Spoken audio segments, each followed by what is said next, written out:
কোরবানির রশি পর্যন্ত ব্যবহার করা যাবে না,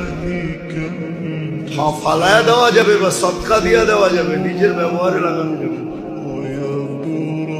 চামড়া ব্যবহার করতে পারে না, প্রসেসিং করা কোনো নিষেধ নেই চামড়া, কিন্তু বিক্রি করে টাকা নিজে খেতে পারবে না, এটা দান করে দিতে হবে।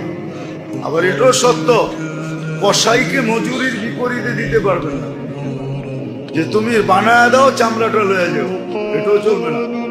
তোমাকে 5 কেজি গোশত দিয়ে দেবো, এটাও চলবে না। বিনিময়ে কিচ্ছু দেওয়া চলবে না, রশি পর্যন্ত দেওয়া চলবে না। ভালো করে জেনে নেন। কিন্তু